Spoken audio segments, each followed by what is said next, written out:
The time for silence is over.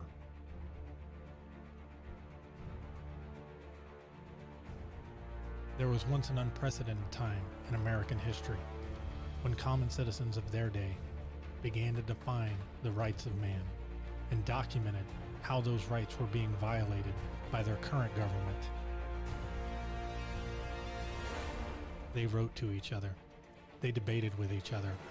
Ultimately, it was these common citizens who recorded these rights for all eternity, and furthermore created a new and free nation founded on these rights with liberty and justice for all of its citizens. Times have changed, but these rights remain. I don't take responsibility. That all citizens have the right to life. That all citizens have the right to pursue happiness. That all citizens are created equal. That all citizens have the right to a public trial.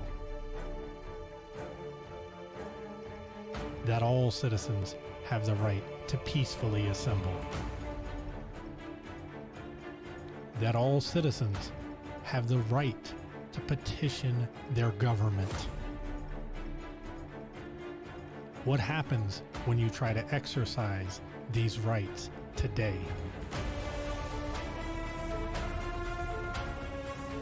Is this government honoring your rights?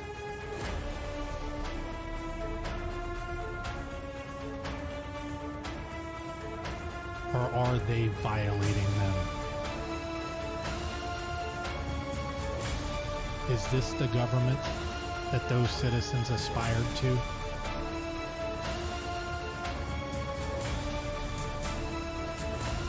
There is a solution. I don't take responsibility. I don't take responsibility. I don't take responsibility. Join me every Sunday afternoon for a new show where common citizens, you and I together, discuss with each other issues of today, where we demand proof and evidence is required, where we seek the truth and will not be silent. Join me this coming Sunday afternoon and take part in America's oldest and most honored tradition.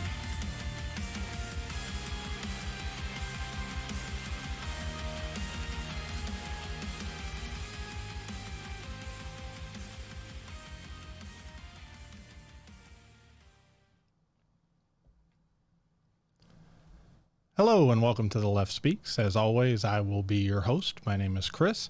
Today is June the 13th, lucky number 13, and today we will be covering tons of different polling data that shows Republican opinions are in the minority.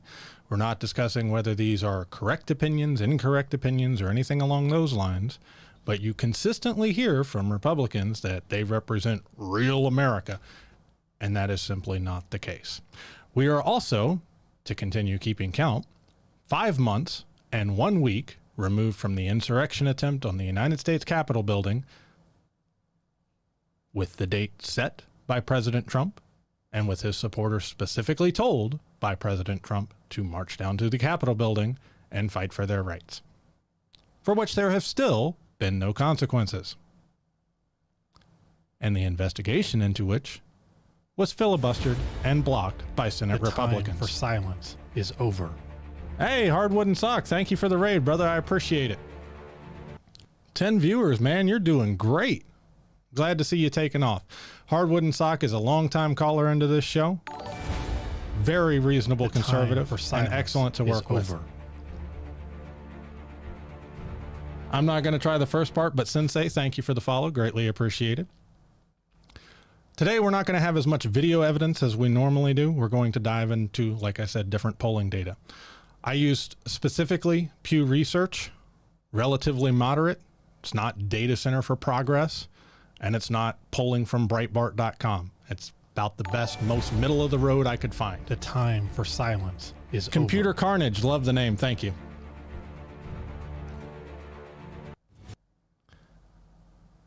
Dixie Balser, the South is real America. I used to live in the South. It thinks it's real America. You don't run around flying Confederate flags if you're real America. No nonsense. Thank you for the follow. Over. Cottonmouth 63. If U.S. Republicans are not real Americans, what are they?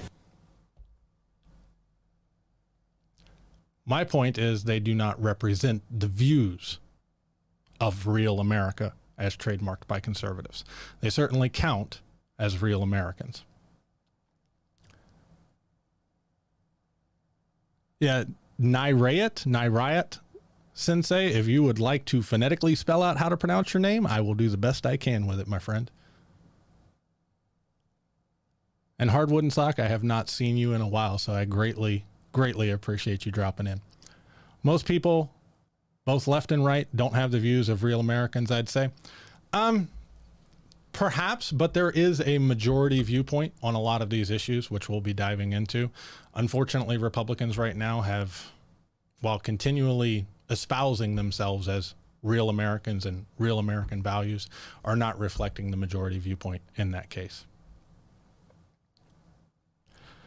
Dejanic, hey, welcome back. I've seen you before.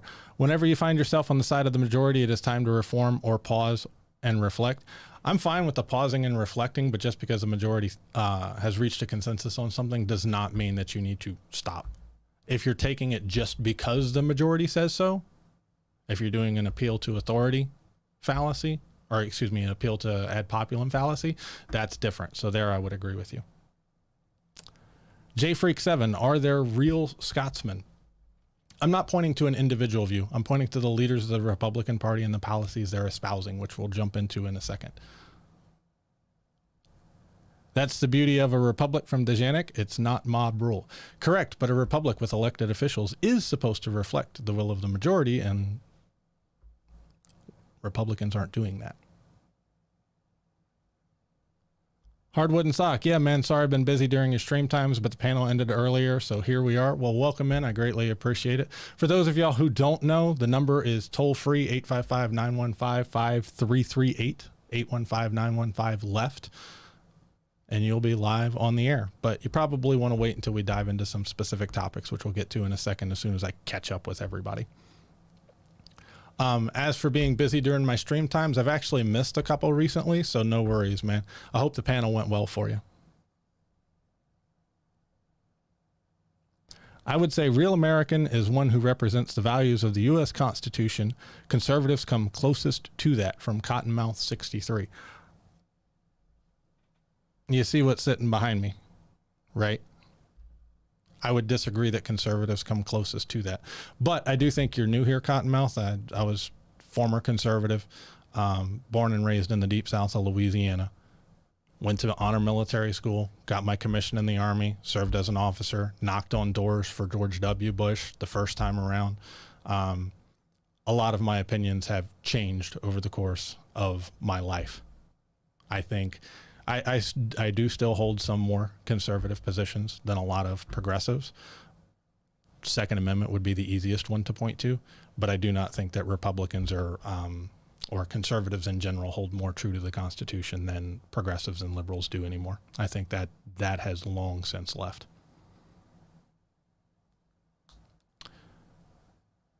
Cottonmouth 63, even Republicans today are far too liberal according to an originalist interpretation of the Constitution. Democrats regard the Constitution with disgust. Completely disagree on the Democrats regard the Constitution with disgust. I'm literally sitting here in front of we the people in order to form a more perfect union. Swore an oath to protect and serve the United States Constitution against all enemies, foreign and domestic. And I don't necessarily agree with an originalist interpretation. Obviously, as history has progressed, so has technology, so has culture. We don't count black people as 3/5 of an American citizen anymore for voting purposes.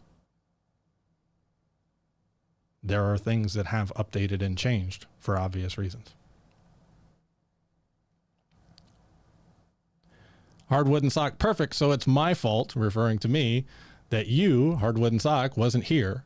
Yes, I will completely take credit for that. 1 week was vacation. I was simply exhausted and we took a family trip down the river.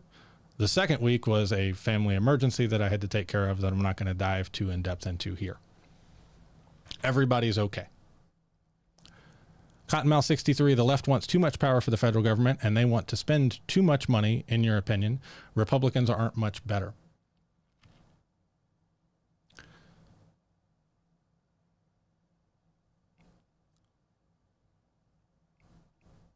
It depends on where you spend the money for me.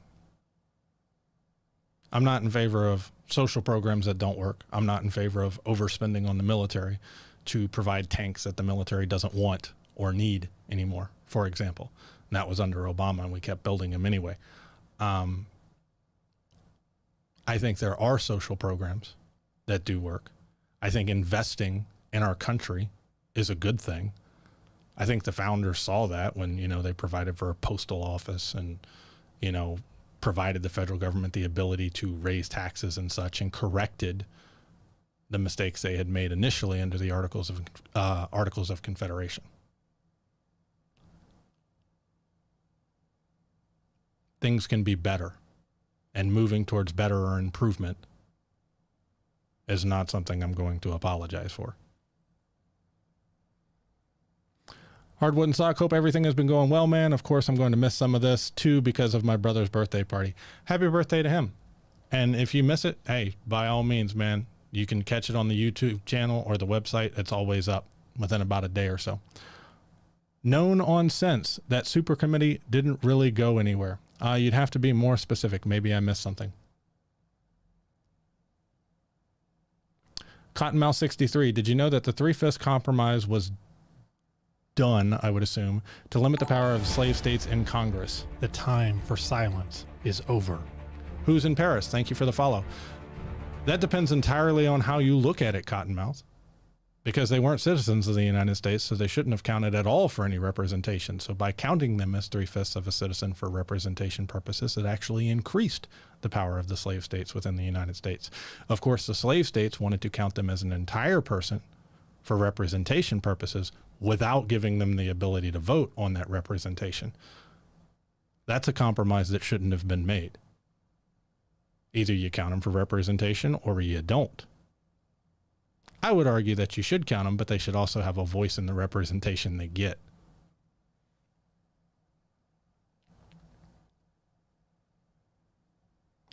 Spending by the federal government on its constitutional expenditures. Medicare and Social Security are not lawful expenditures according to the U.S. Constitution. If you think I'm wrong, try to find it in the Constitution. There's this nifty little thing called implied powers, which the Supreme Court has ruled on multiple times. It does not have to be stated explicitly in the Constitution. You are working from a flawed premise to start with. Who's in Paris? This looks like a professional podcast. I try. That's all I can say. I certainly do not do this full time. If at any point I ever get lucky enough to do this full time, I would love to. I love interacting with chat in the audience. I love taking calls. I love speaking with conservatives primarily, seeing where we disagree, seeing where we can find common ground, and see who can move the other one towards truth, because that's ultimately what we should all be seeking, is truth, facts about reality. And I will never let ideology stand in between me and reality, whatever the truth may be. I think a lot of people, professional, semi-professional, or amateur, have gotten so dug into their stances, into their ideological stances, that they ignore a lot of evidence and reality that contradicts that. And I do my best not to allow that to happen to me. Do I expect to change my opinion or position live on air? No, I don't. I don't expect you to do that either if you call in. But I do expect us both to be exposed to new ideas, new pieces of evidence, potentially new arguments, and go and think about those and learn about those and research about those, and move towards making our worldview as fact-based as possible. No nonsense. I appreciate the link. Looks legit. I screen them afterwards, or you can email them, et cetera, when I'm on a VPN. There's been too many people going around hacking people and doing bullshit like that. So unfortunately, I have to screen links now. I apologize.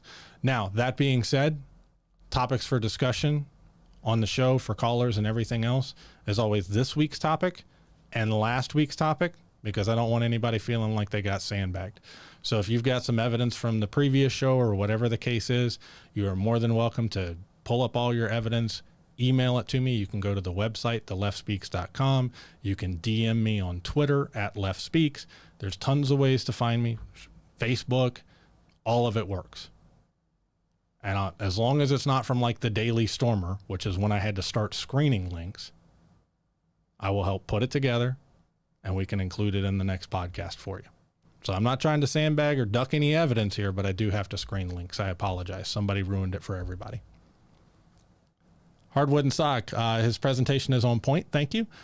Sensei, you've done a good job. Thank you. I appreciate that.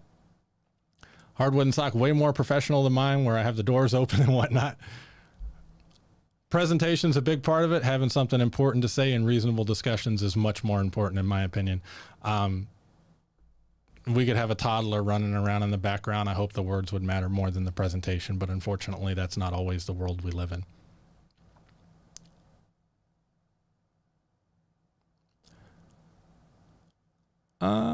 Hardwood and Sock, yep, it proves you're a real person and a normie. JFreak7, Republicans are not real Americans. The topic, they do not reflect real America. And the only reason I use that term is because I've heard from countless conservatives that they reflect real America. So we'll start diving into it here in a second, because I think I've mostly got caught up with chat.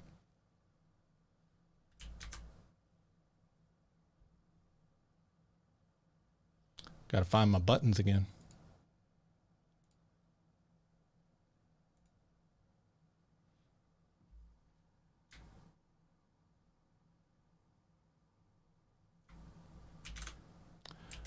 So we both start from a place of not really sharing a ton of trust in the federal government. As you can see, the big drop started during Vietnam and then Nixon. That's not overly shocking. Before that, trust in the federal government was relatively high.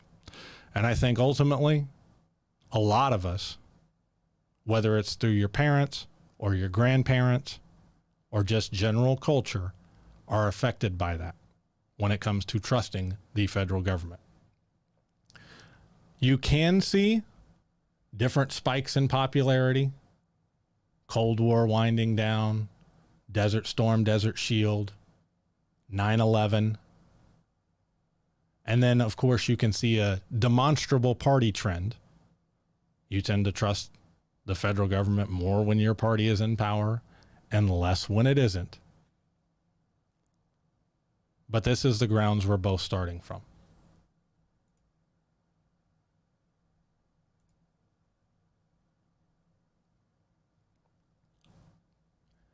Significant changes are needed in the fundamental design and structure of the American government. 62% of the total of Americans agree with that statement. More Democrats than Republicans, minority of Republicans, as you can see. But those that lean Democrat and Democrats are in the majority. We need systemic change in how we're setting up the government.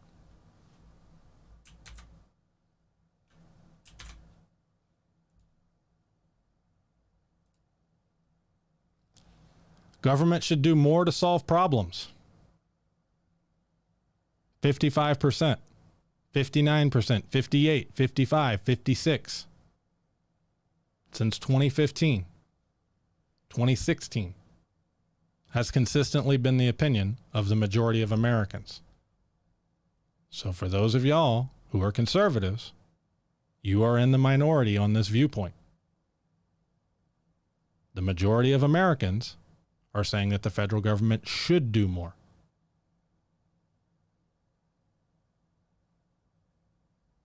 So anybody that thinks that that the federal government should do more is in the majority opinion. That doesn't disqualify them from being a real American, just because you happen to disagree.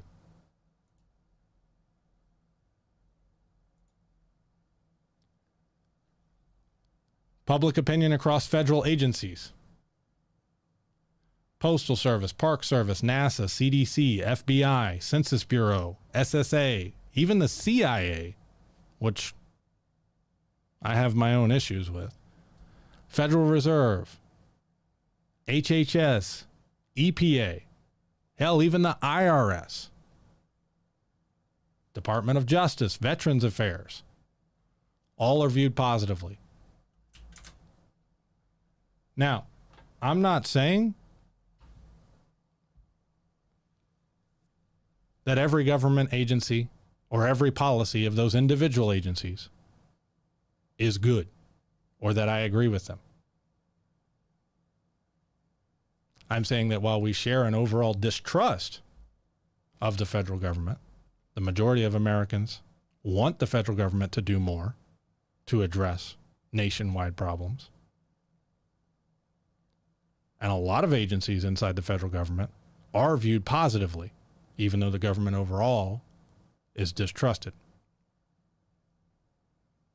So wanting the federal government to do more, or wanting to create a new agency to address a problem,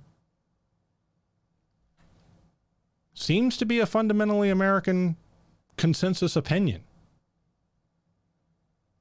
and has been consistently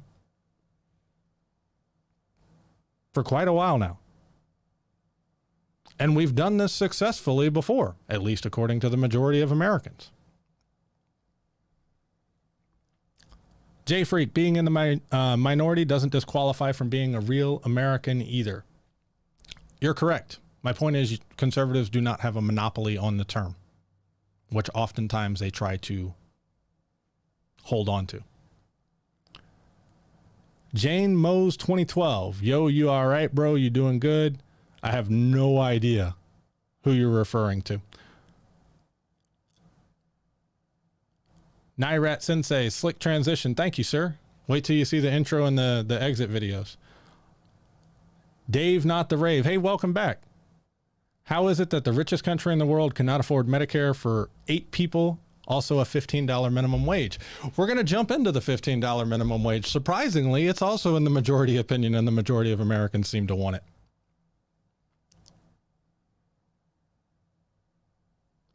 J Freak, what is the term? What is a real American? I don't know, but I've been told countless times that I am not one, even though I served this country, even though I paid taxes, even though I seem to hold a number of views that are in the majority.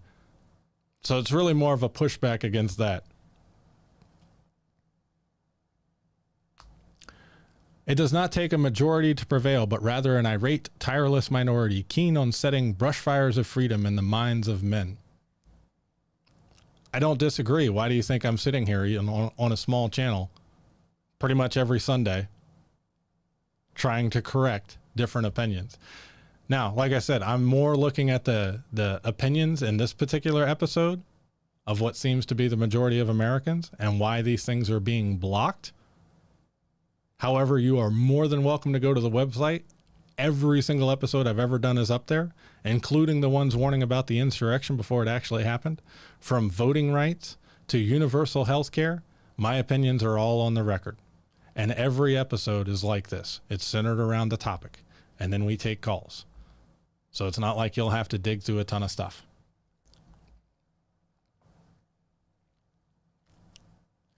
J Freak, if I don't know, why do I think Republicans aren't real America?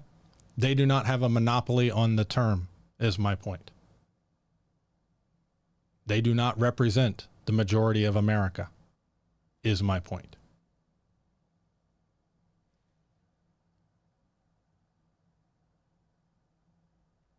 Jane Mose, 2012. You from New Mexico? Not currently. I live in Las Vegas, though I did go to school in New Mexico at one point in time.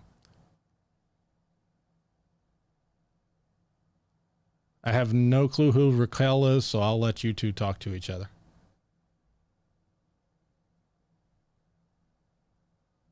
And I don't know exactly what J Mose is trying to say. So I'm a gambler? No, I am not a gambler. You can probably, I've lived in Vegas 6-7 years now. I think I may have spent $200-300 in casinos with other friends that came to town. It's just not my thing. I've got no problem with the people that want to do it. That's, hey, you're more than entitled to it, but it's just not my thing.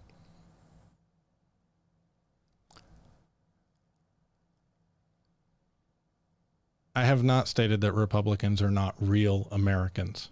Perhaps you misheard me or I misspoke.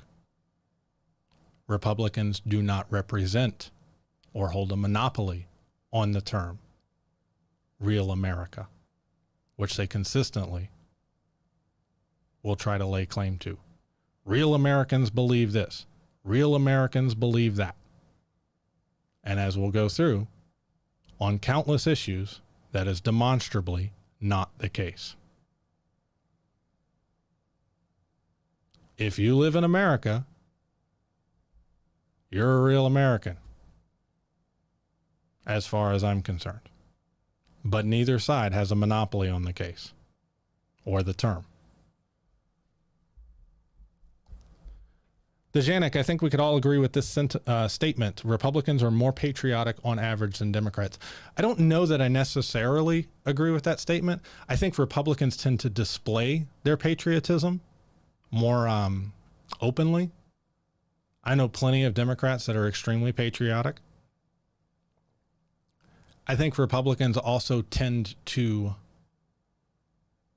view pointing out faults or things that need to be corrected with America as an attack on America or unpatriotic. Whereas I love my son, but that doesn't mean I can't point out things that he needs to correct. I love my country, but that doesn't mean I can't point out things that we could do better at. I think that's a difference.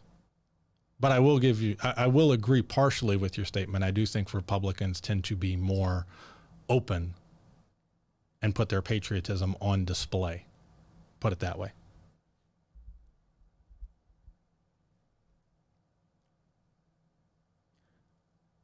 Dave, not the rave. If it's the job of the media to manufacture consent, do you find that you are manufacturing consent? I don't think that it's the job of the media to manufacture consent. I do think that the system can lean that direction. Considering I'm not trying to access highly important people, nor am I getting paid to do any of this, I don't see the same incentives that can lead towards manufacturing consent for the majority of the press that would apply to me. But feel free to make your case. Jay Freak, what is this topic then? I've answered you several times, my friend. I don't know exactly how else to explain it any better. I have specifically been told I'm not a real American because I hold some progressive views. And as we'll go through, those views happen to be in the majority. So it is a rejection of the premise that you have to be conservative or Republican to represent real America. That's the best I can sum it up for you.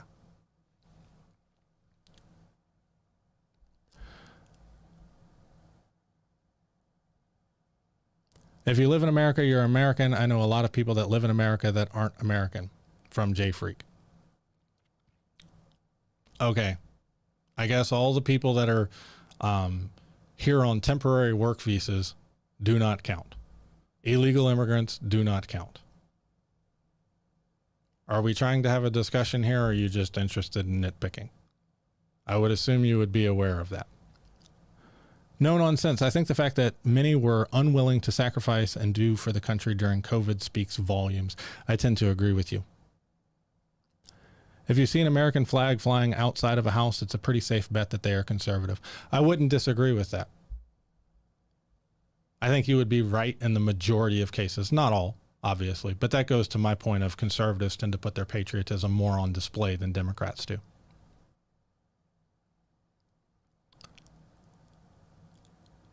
Maybe at the start of Obama's term, it was different. He went through the chart a little earlier. I'm not sure exactly what you're referring to, Jay Freak. Probably somebody in chat. Sorry, I missed it.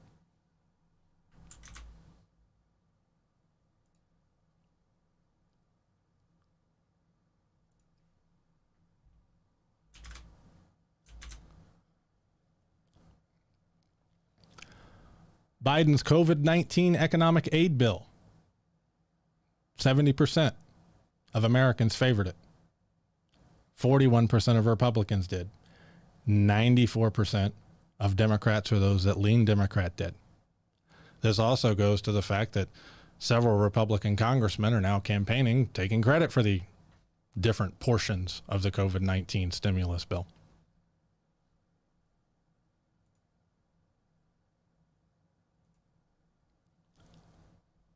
"62% of Americans support a $15 minimum wage." 62%. 71% want it to be increased, even if they don't want to go. 71% of the people that don't want to go to 15 still think it should be increased.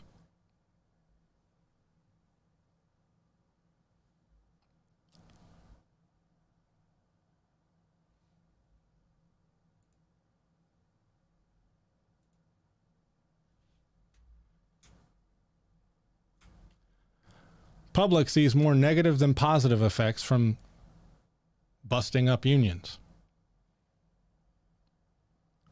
51% of Americans think that declining union membership has been a bad thing.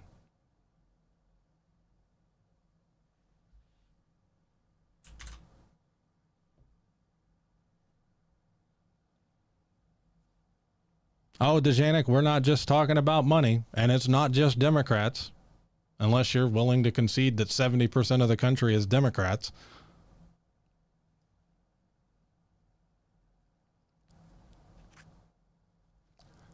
Dejanik, Democrats want more control over businesses. Revolutionary. Again, we're not just talking about Democrats. That's the majority of Americans. That's what we're looking at.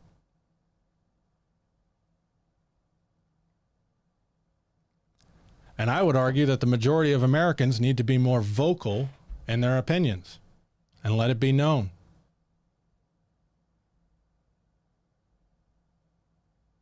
You're in the majority on this. Speaking to my fellow progressives, Democrats, you want to see stronger labor rights? The majority of America agrees with you that breaking up unions and decreasing labor's influence has been bad. You want to see a $15 minimum wage? The majority of America agrees with you. That doesn't make you not a real American, as you'll be told, as I've been told.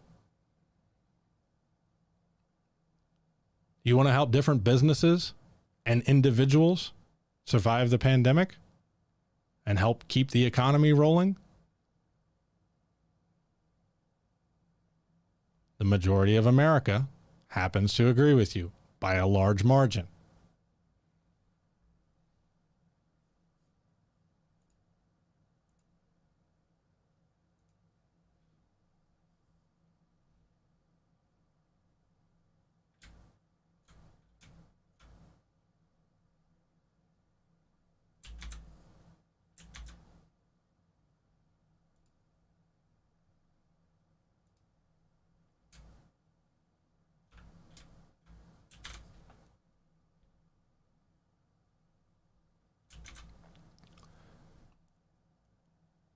Now, this was obviously before the 2020 presidential election.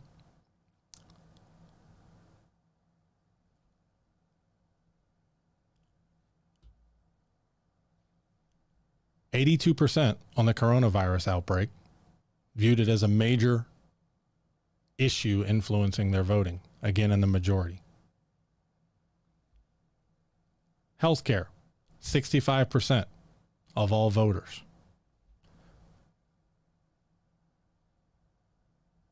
The only big gap is on the economy.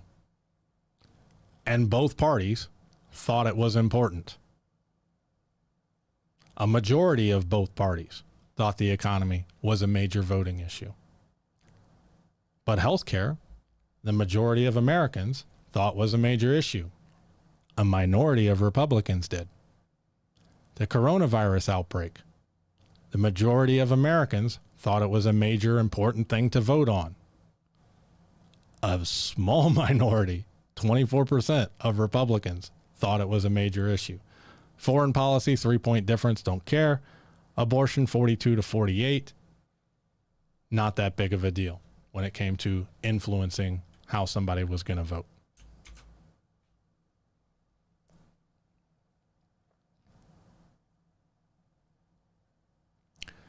From Dash Mickey, I think a good point to make would be that it has been more about party than country. Republicans have been more about party lately, and it's concerning. The insurrection proved that as well, in your opinion.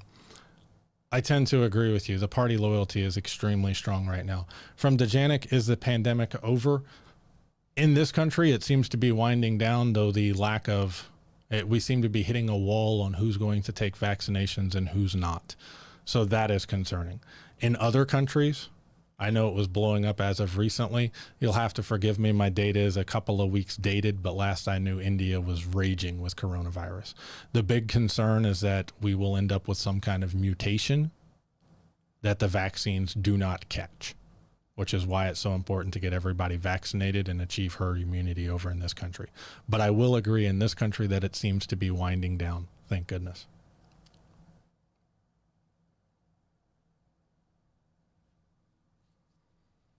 Jay Freak, seems like this topic is a bit petty. Who said you aren't a real American, or who said you aren't an American, and what qualification did you lack?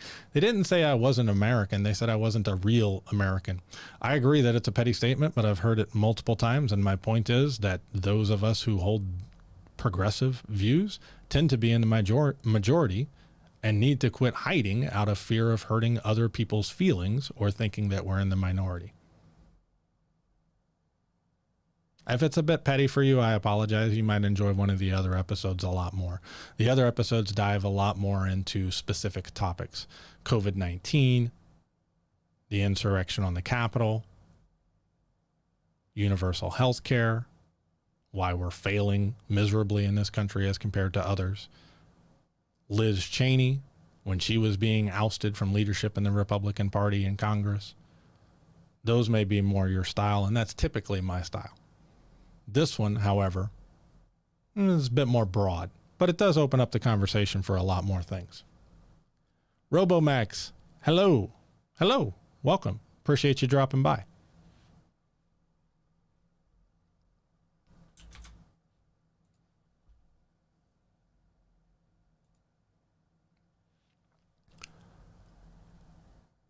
Climate change. Protecting the environment should be given a priority. 64% of Americans agree with that, as opposed to creating jobs at the expense of the environment, which 31% are in favor of. Government is doing too little to reduce the effects of climate change. 63%. A clear majority again.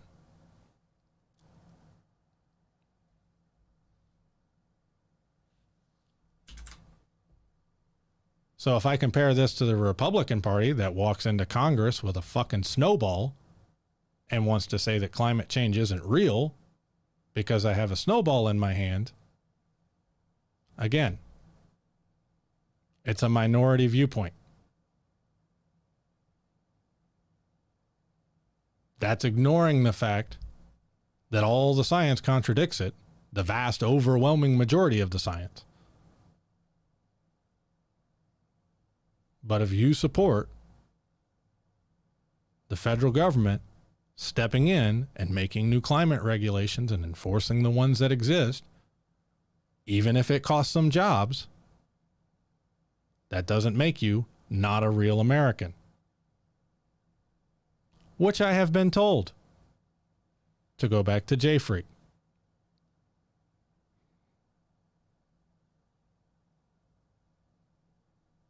So voice your opinion. Correct others. Help them look into the science. Help them learn the facts. Ancient Literature Dude. Hey, welcome in, man. I appreciate you dropping by. Chris, if conservatives question you as a real American, why do they seem to struggle in actually reading, understanding the Gospels, and recognizing the real Jesus the real Jesus as a strong socialist? That is not a question I was anticipating.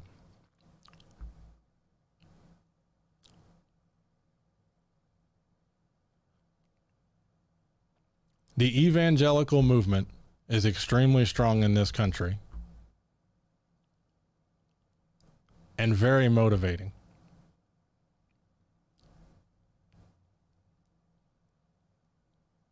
And when you hear the sermons from the pulpit week after week telling you one thing, it's a whole lot easier to go with what somebody in authority is telling you than it is to do your own research. I agree that a lot of Jesus's teachings do not align with current Republican policies. I don't know that I would go so far as to call him a socialist. But if I remember correctly, a lot of the early Christian churches were communes, meaning they held a lot of stuff in common. So I can see the argument. That being said, I don't know that we're, with the whole separation of church and state thing, should be pushing government policy as based from a religious position. Robomax, fic conservatism. It has its place. But in this country, it has gotten vastly out of hand and turned to just no on everything in a lot of cases.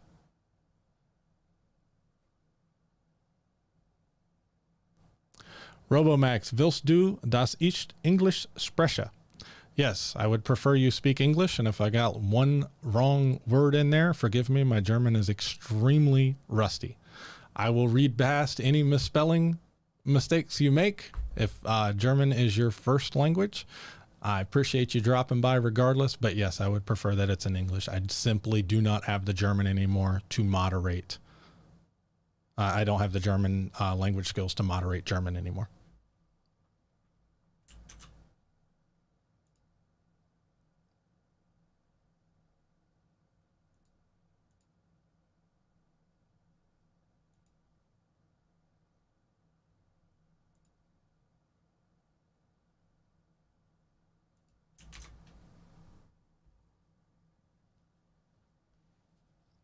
J Freak, the lefty spoke German, definitely a Nazi spy. Get him.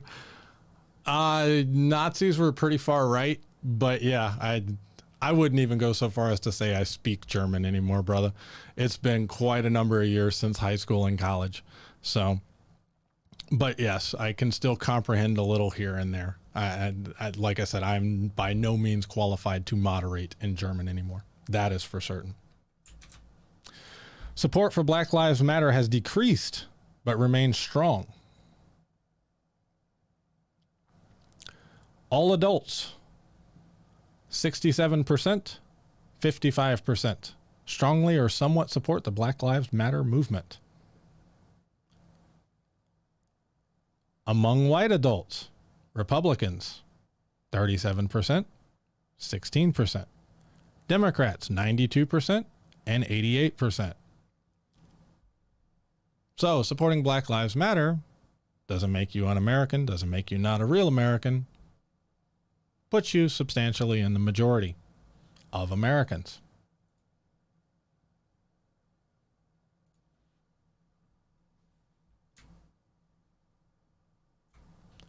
For those who want to say that the Black Lives Matter movement has had no impact, declining shares of Americans give police forces positive ratings for use of force appropriately. September 2016, protecting people from crime, 62%, 58%, September 2016 to June 20. So we still think the police overall do a good job. Use the right amount of force for each situation, 45% back in 2016, down to 35% now. So 64% of the country thinks that police do not use the right amount of force for each situation. Treat racial and ethnic groups equally. 53% up to 65% think that is not the case. Hold officers accountable when misconduct occurs. 69% think that there needs to be increased accountability.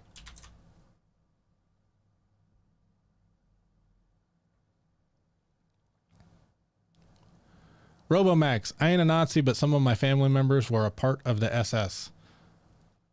I'm sorry, that's a rough history to bear. You are not responsible for your ancestors' actions. However, I would take some responsibility if I were you for educating and making sure that that never happened again in my country. The Janek, weren't slaveholders left? From Robomax, the history of slavery was bipartisan. Some leftists had slaves and some rightists had slaves. I would tend to agree with that. The one thing I would warn you about, Dejanic, is make sure not to fall into the, this party, that party routine, because parties have moved opinions on different issues over the course of a couple of 100 years. So you have to, when you're looking in history, kind of judge people by their times and still see that we're progressing. I am obviously anti-slavery. So if you want to go rehash the Civil War, I don't know that this is the place, but you can try. Dejanic, if I remember correctly, it was Abe Lincoln, a Republican, that freed the slaves. Oh, how did I know you were going there? You are correct. A progressive Republican. Where are all of those nowadays?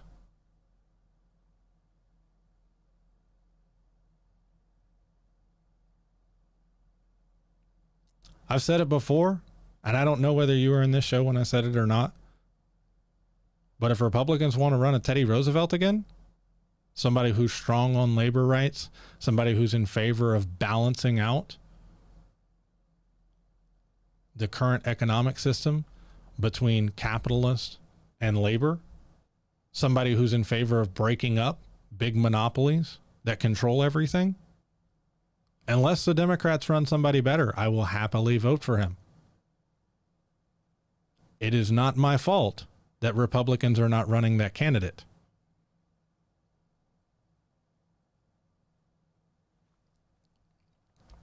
Jay Freak, have you read the Lincoln-Douglas debates?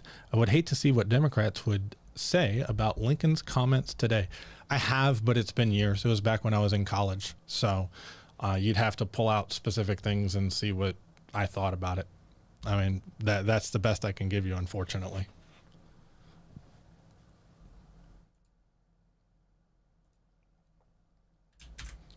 That being said, just because Douglas was a Democrat doesn't hold me to his views. Again, I'm going to pull policies, evidence, and facts before party loyalty.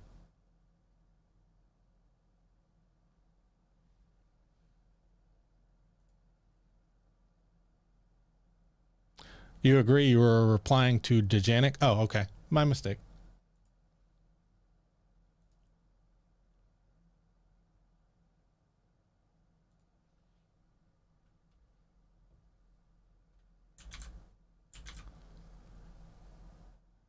Narrow majority favors stricter gun laws. 53% say gun laws should be more strict.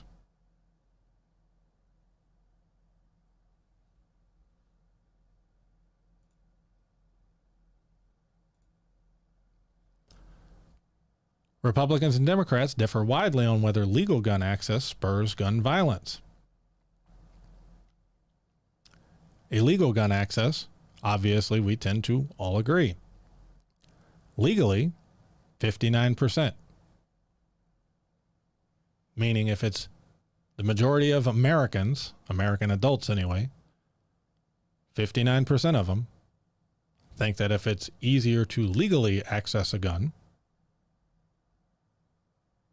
that contributes to gun violence. Which would make sense to me because the illegal guns have to come from somewhere. Now, for those of y'all who are new as well, again, I am fairly pro Second Amendment. I own an AR-15, but I am in favor of extended background checks. I would be in favor of some form of mandatory training if you're purchasing a new class of firearm. I would be in favor of some form of license to operate different types of firearms. I am not in favor of the Second Amendment to where it's fuck it, buy whatever you want. Anybody can own anything. I know that puts me at odds with plenty of conservatives, but I am not a let's go grab all the guns type of progressive.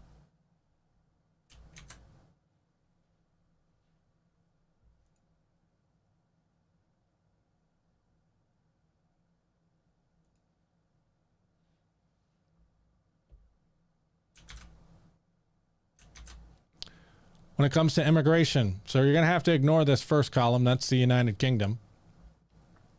We're the second column, the United States. Hurts my American pride a little bit. This is a survey to see whether whatever question asked was important or very important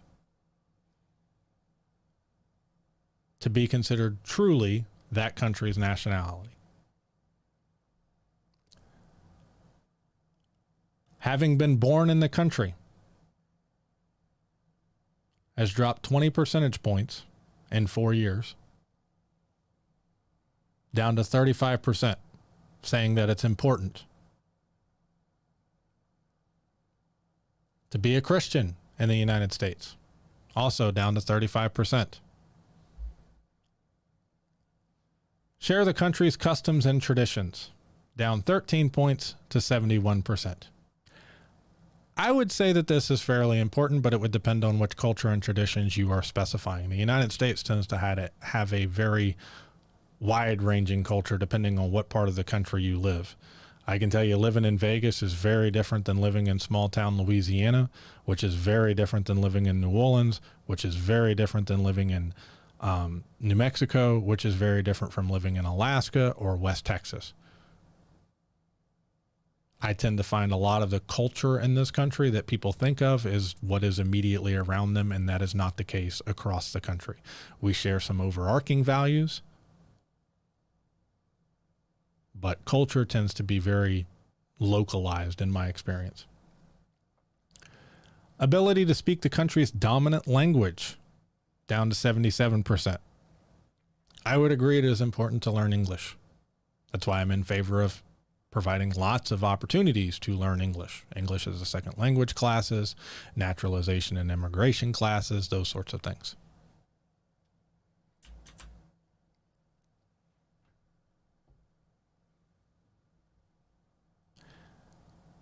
Dixie Balzer, hey, welcome back. I think you might have went idle for a little bit. The left wants non-Americans in America and real Americans out of America. That was a poll of all Americans. I don't know exactly what you're referring to by real Americans out of America and non-Americans in America, but feel free to clarify your point. J-Freak, we might have an example of some of the things I was pointing or alluding to earlier since you were asking questions. We'll see if Dixie Balzer would like to make his point or not.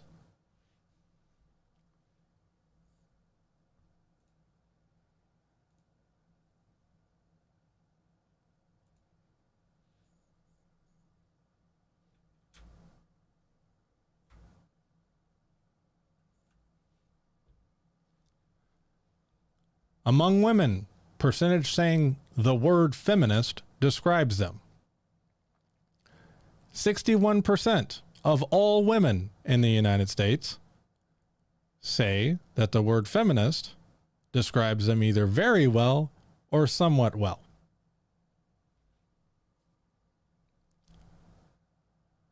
%, and 35%, for a net of 42%, would be Republicans or those that lean Republican. So the majority of Republicans, Republican women anyway, would seem to be opposed to the word feminist describing them. Again, in the minority.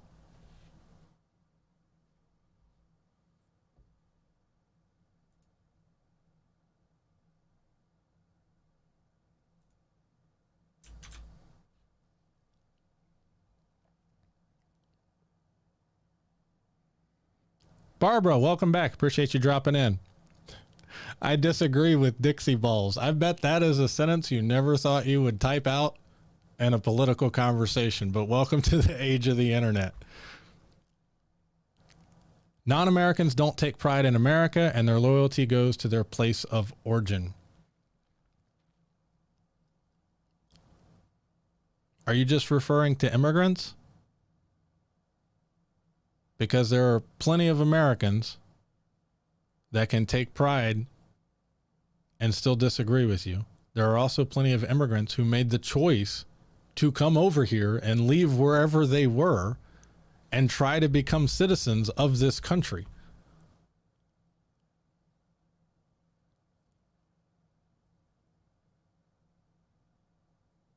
You can still love your home and recognize that it's better when you move, and be very proud of wherever you move to. If you've ever moved neighborhoods, you know this. You may still have some friends in the old neighborhood and think of it fondly, but you moved for a reason. That doesn't mean you hate your new neighborhood.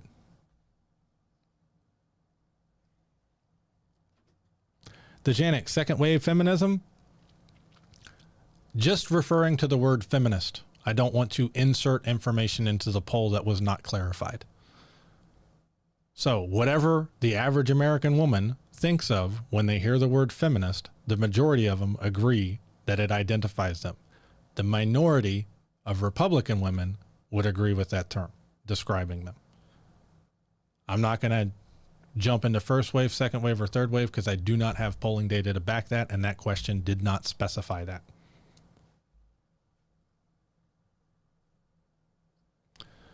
If they want to continue being citizens, they should prove their patriotism. How would one go about proving their patriotism, Dixie? I am curious. What would it take for a citizen of the United States of America to prove their citizenship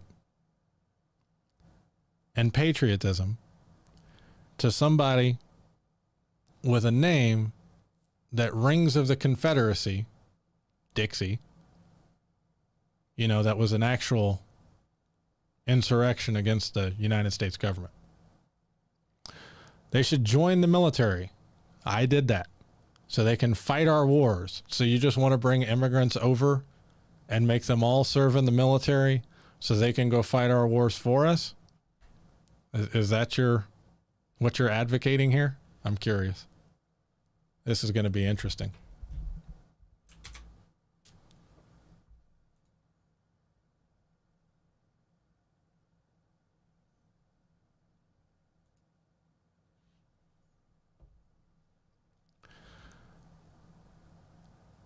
Views on the nuclear family.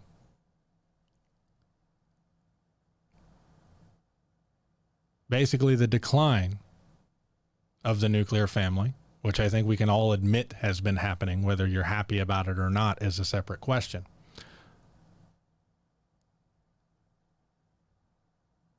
Nobody seems to think it's a good thing. The number of people who think it makes absolutely no difference whatsoever is growing. The people who think it's a bad thing is also growing. Short version is, there doesn't seem to be a consensus on this.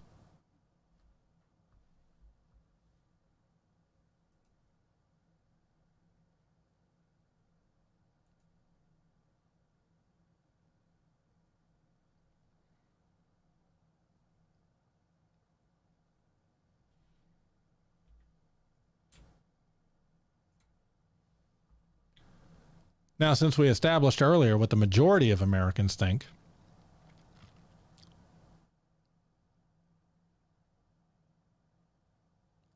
when it comes to importance of being truly American, speaking English is declining in both parties. It is just declining in the Democrat and lean Democrat category much faster. Share U.S. customs and traditions. Again, declining in both parties, though I'm willing to wave off the Republican one to margin of error, declining much more strongly in the Democratic category. Be a Christian, equally declining in both parties in importance. Having been born in the United States, substantial decline within the Republican Party, more decline in the Democratic Party. And as we established a couple of minutes ago, overall, we are not seeing these things, with the exception of sharing U.S. customs and traditions, as important as we used to.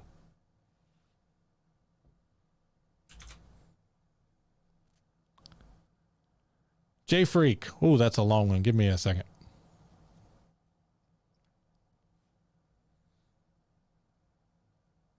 J Freak, I'm going to jump to yours in a second. Dejanic, how long will the left promulgate January the 6th? Do you mean how long will we keep talking about it until those who incited it are held accountable? It's that simple. Considering it's the first time the United States Capitol building has not been under the control of the federal government since the War of 1812, when the British burned the damn thing to the ground. Yeah, I think it's justified in talking about it. You want us to quit talking about it? Call your conservative congressman or senator and get them on board with holding the investigation to hold people accountable that set that damn thing into motion. Barbara, how about we don't enter wars to begin with? I tend to agree with you. Certainly not wars for oil.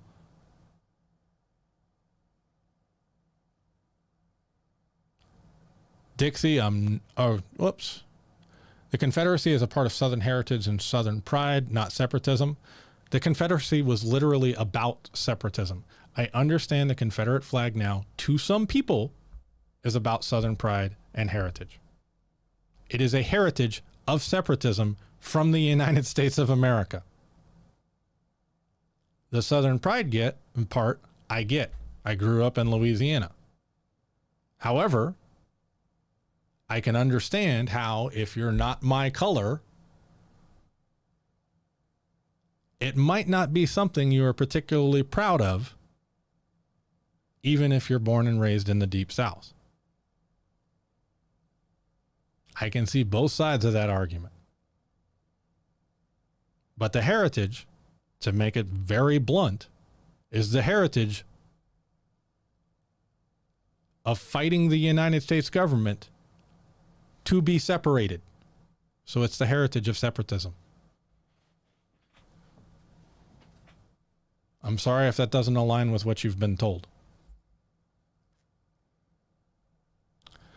J Freak, would it be better to criticize those who say you aren't a real American by attacking why they have that belief rather than just going over populist data? You could do the opposite. For a crazy example, if you took a survey of people living in America that wanted to implement Sharia law, that number would be low. Would that make those people not American in your mind? When you present data like you are, it seems like it is. Considering, okay, I'm going to address your example first, and then I'll try and get to the overall point. We have a separation of church and state in this country. Part of the Constitution. One, I would consider one of our fundamental American values. The majority of Americans would tend to agree with me. I do not have that polling data immediately on hand. I apologize if that's an inconvenience for you. I agree that those wanting to implement Sharia law would be in the very, very small minority.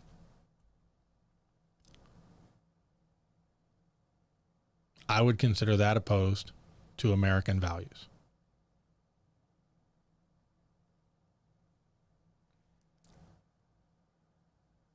Now, wouldn't it be better to criticize those who say you aren't a real American by attacking why they have that belief rather than just going over polling data?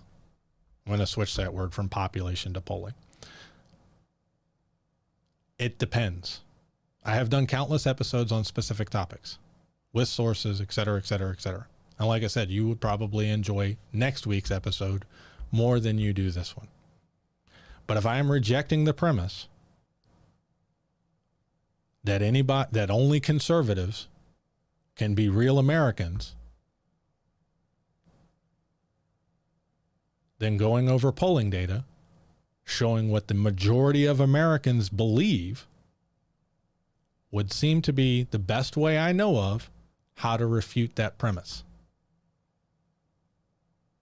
Now, obviously, we're dealing with a term that you can look at the strict, legal definition or dictionary definition where, yeah, if they're a citizen of the United States, then obviously they're real Americans.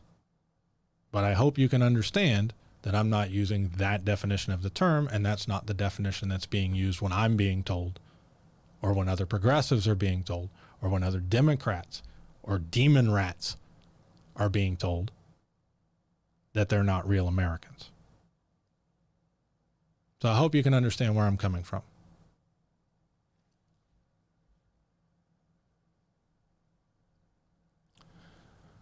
Dixie Balzer, these statistics are scary. If this keeps going, or if this goes on, we would stop existing as a nation.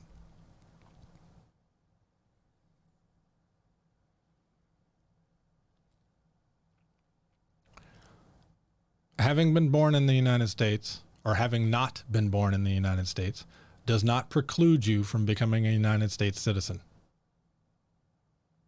We could still exist as a nation. Not being Christian does not preclude you from being a United States citizen. We could have 0 Christians and still exist as a nation. I don't know exactly what you're concerned with here, just to use 2 of the 4 examples. Dejanic, 0 Capitol police officers were killed that day. No one talks about Billy Evans. We should say his name. Dejanic, if you would like to link me information on Billy Evans, I will be happy to look into it for you. 0 Capitol police officers. I didn't address how many Capitol police officers were or were not killed that day. So I don't know who you're referring to. That is not my central problem with the insurrection. My central problem with the insurrection is that a sitting United States president set a date for a rally of his supporters, followed a man on stage that had just told his supporters that they needed to have trial by combat because democracy essentially didn't work, lied to them about massive multi-statewide election fraud conspiracy theories with 0 evidence after failing in court 60 plus times, and then told them to march down to the Capitol, make their voices heard, and that he was going to march down there with them.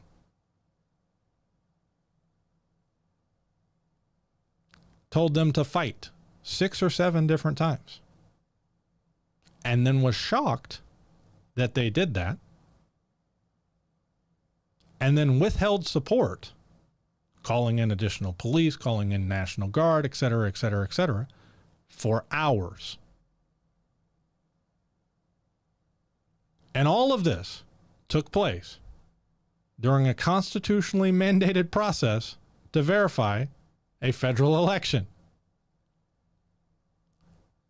To go back to that bit about, Democrats not liking the Constitution. That's my problem with the insurrection. And if investigating into that is a problem for you, frankly, I do not care. I am not interested in any form of unity until there is accountability for what happened. And I had a friend that was at the January the 6th rally. I do not know if he was in the Capitol or not.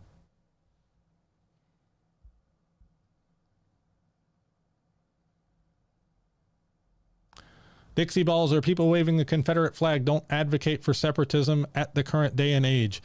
There's probably some that do. So you need to, I'll qualify that statement for you.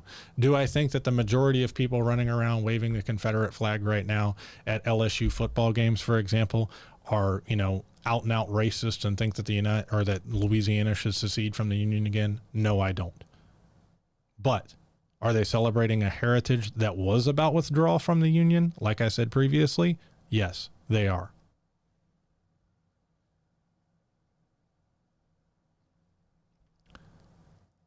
Sharia law might be good for America if it would get rid of those damn pride monkeys. You need to watch your tone. Okay? People are people. We're not going to degrade them. First warning. J Freak, opposed to American values is not equal to not American. Yes, you said earlier that living in America equals America minus illegal visitors, etc. I typed that out while you... Okay. I was about to say, because you lost me a little bit on that.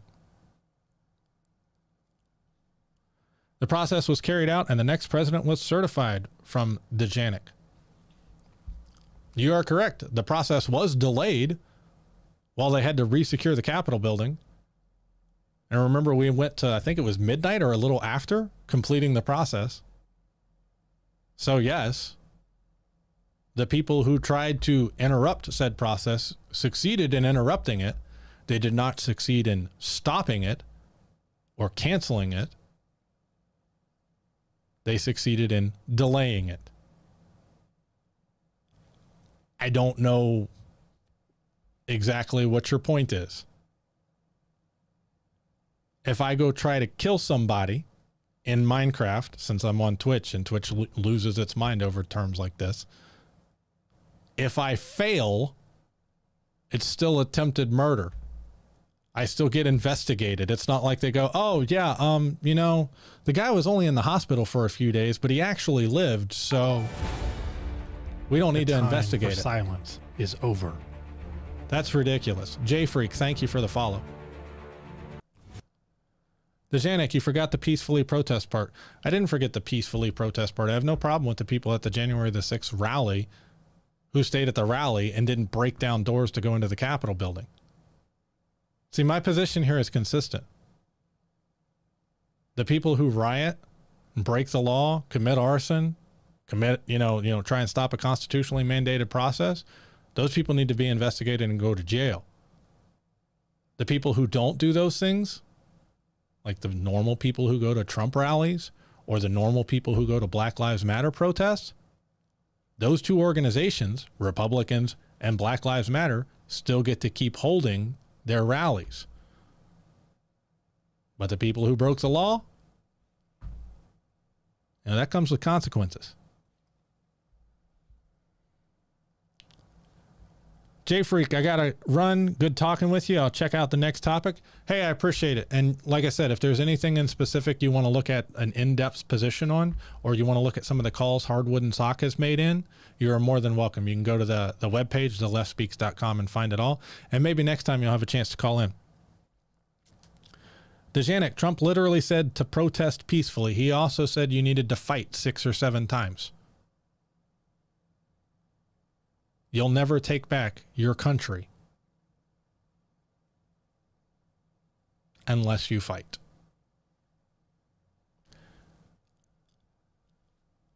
Dejanek, LOL, do the BLM riots now. I'm not specifically sure what you have a question about. The majority of Americans happen to support BLM, as established earlier.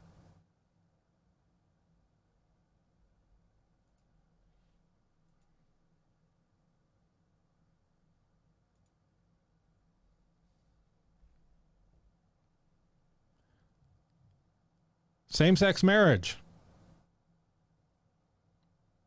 61% of America is in favor of allowing gay and lesbian couples to get married. Again, the majority of Americans.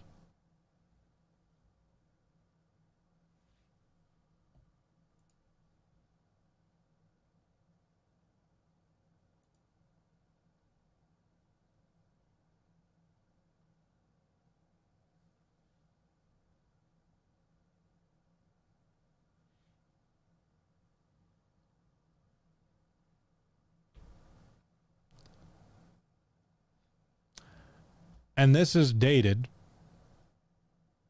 Percentage of U.S. adults who have said they've heard about the phrase cancel culture. 56%. None at all. 44%. A fair amount to a great deal. I honestly think, to be as fair as I can, that it is too soon to do polling on quote unquote cancel culture and its importance to Americans. I just don't think there's been enough data yet. I would imagine that its importance is growing to be as charitable as I can to conservatives. But that's the most recent polling data I could find on it. And that is obviously pre-election, pre-Trump being censored on Twitter, pre-Trump being censored on Facebook, et cetera, et cetera, et cetera. So I just don't think there's enough there yet to reflect its importance or lack thereof. Jay Freak, do you feel the same way about Maxine Waters' comments? Last question, promise, see ya. If you're still here, Maxine Waters, I do think made a dumb comment. I don't think it's to the same extent of telling people to march down to the Capitol and make sure their voices are heard or they're going to lose their democracy. I also don't think it's remotely prefaced by Maxine Waters telling, her constituents for months that their democracy was being stolen from them with zero evidence. That's the difference. Plus, I hold my president to a higher standard than I hold some random congressperson that doesn't represent me. And if you want me to bring up everything Ted Cruz or Louis Gohmert has said, which I will do admittedly on occasion, but not to the same extent as I do with the president. From Dixie again, when white people are no longer the majority in America, then yeah, the majority of America would support anti-white organizations like BLM. I don't know why you would even think BLM is anti-white. Why would an organization that says, hey, just because we're black doesn't mean we should be killed disproportionately by police or experience more police violence, be anti-white to you?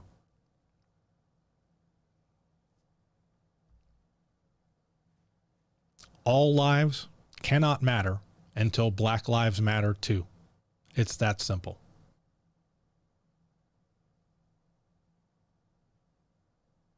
And the fact that, let me change that. Unless you were out there protesting Tim Tebow when he was in the NFL and took a knee during the national anthem to protest abortion, then you have no leg to stand on with getting all pissed off that NFL players are taking a knee during the national anthem now too. It's just outrage culture. Fox News telling you what to get upset over.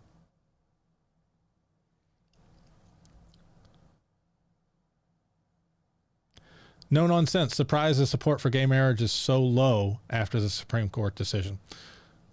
Yes and no. You have to realize how strong the evangelical movement is in this country. And if your preacher is telling you that God says it's wrong, right? Then there's going to be very little that can change your mind.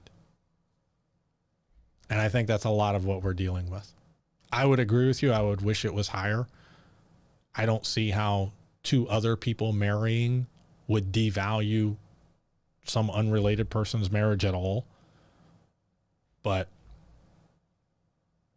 that's just me. Dixie, why else would BLM demand money from poor white families? Has BLM shown up at like poor white families' doors, kicking down doors and taking money? Am I missing something here? Dixie, all lives matter. I agree, all lives matter. But all lives cannot matter until Black Lives Matter too, because, Black lives are part of all lives. This isn't that hard of a concept. Dixie, poor white people's lives matter. Who said they didn't?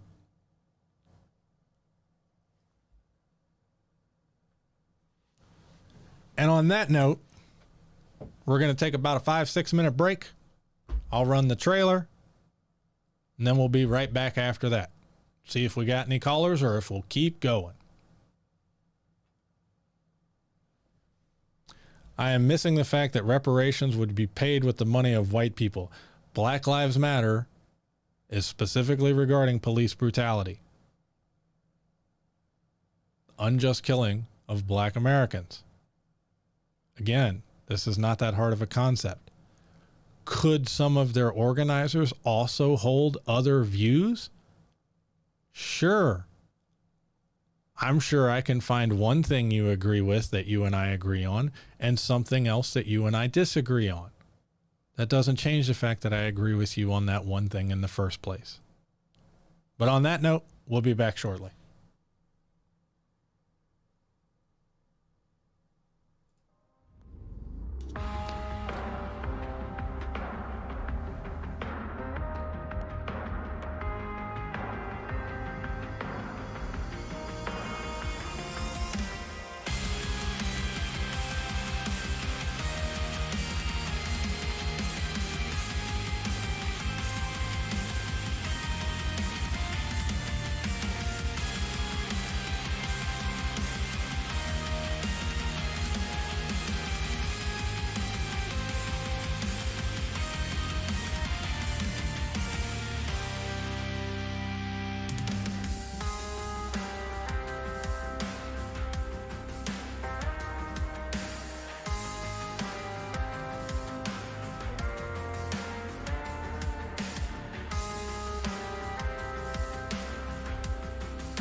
The time for silence is over.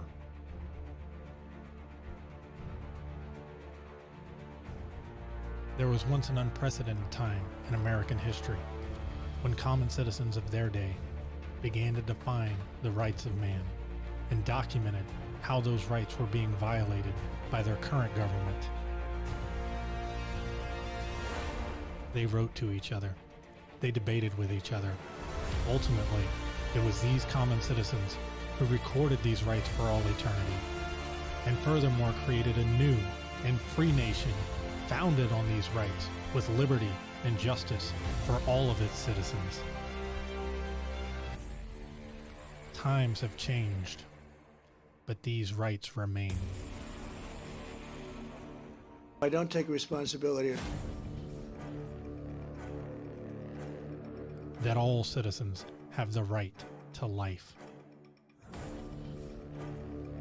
That all citizens have the right to pursue happiness. That all citizens are created equal. That all citizens have the right to a public trial. That all citizens have the right to peacefully assemble. That all citizens have the right to petition their government. What happens when you try to exercise these rights today?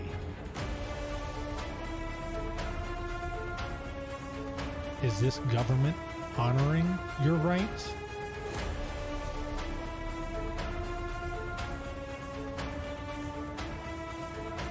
Or are they violating them?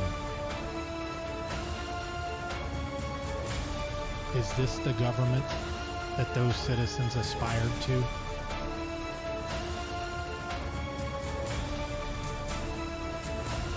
There is a solution.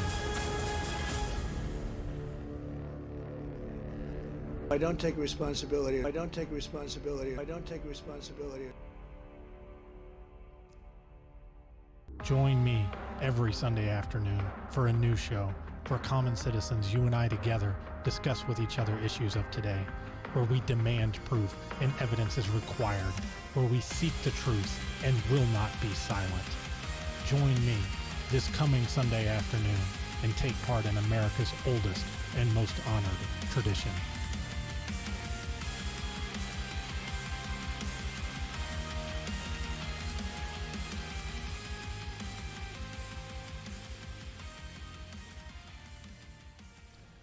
Welcome back, everybody. Thank you for sticking with me through the break. Got the coffee? We're ready to go. So, diving right back into it. Campaign finance reform. Democrats have been pushing it heavily for a while now. Nearly 2/3 of Americans say new laws would be effective in reducing the role of money in politics. 77% there should be limits on the amount of money individuals and groups can spend on campaigns. 65% new laws could be written that would be effective in reducing the role of money in politics.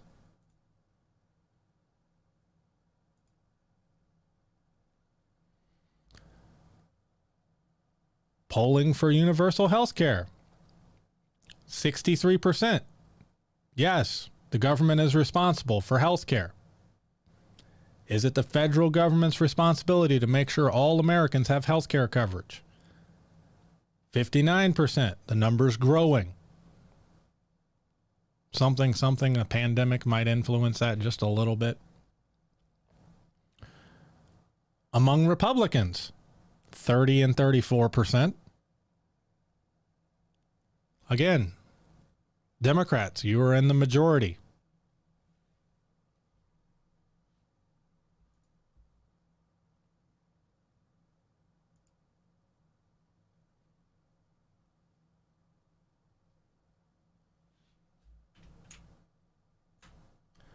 Most Americans say it is very important to prosecute Capitol rioters. Nearly half are expecting those penalties to be too lax.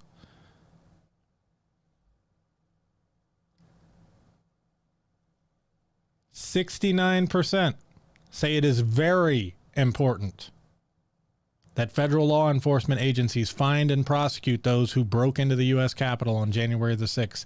18% are saying it is somewhat important, with 12 saying it's not too important or not at all important.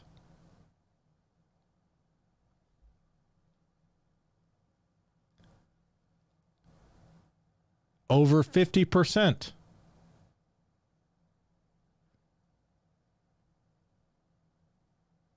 say that criminal penalties the rioters will receive are likely to be more severe or about as severe as they should be. I'm in the minority there. I don't think that they're going to get as much punishment as they should.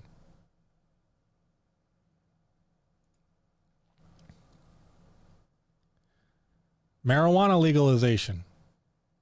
91% say marijuana should be legal. 60% for medical and recreational use. 31% for medical only. Failed Republican policy. And they're the ones primarily still standing in the way. And I say this as someone who doesn't smoke marijuana or eat it or ingest it. But I don't care if you do.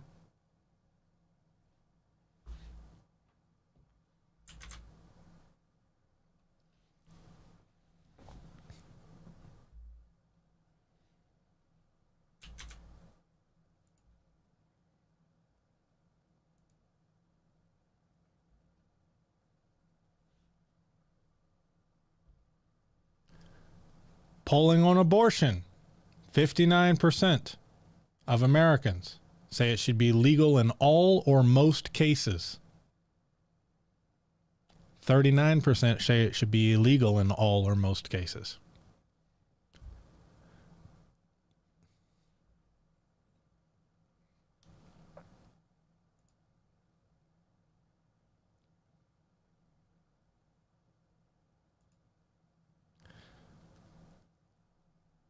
Voting rights.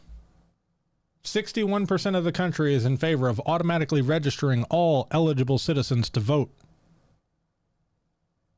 38% of Republicans. 70% of American citizens are in favor of allowing all people convicted of felonies to vote after they serve their sentence. Even a majority of Republicans support that. 78% make early in-person voting available to voters for at least 2 weeks prior to Election Day. 68% want to make Election Day a national holiday.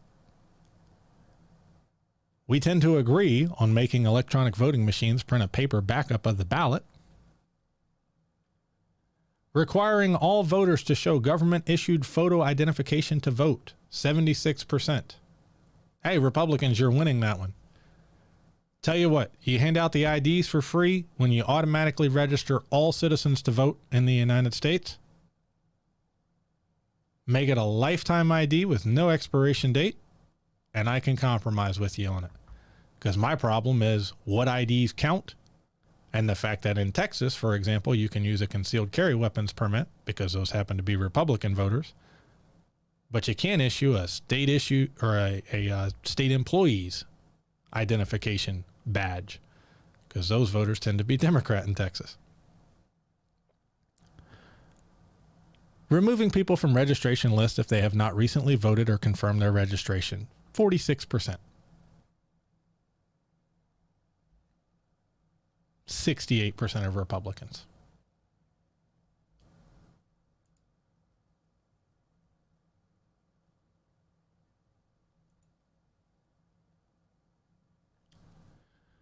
Republicans now are much less likely to say everything possible should be done to make it easier to vote.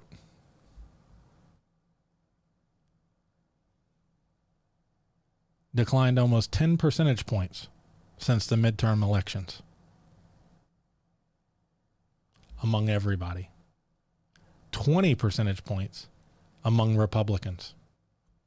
Because I would argue Trump fed you this lie about mail-in ballots. And if you don't want to call it a lie, show me the evidence for massive multi-state-wide voter fraud by mail. I'm not talking about one or two instances here or there, because that's not what you're alleging. Meanwhile, Democratic support has maintained consistency. It seems to me more that you're upset that you lost the election when more people voted.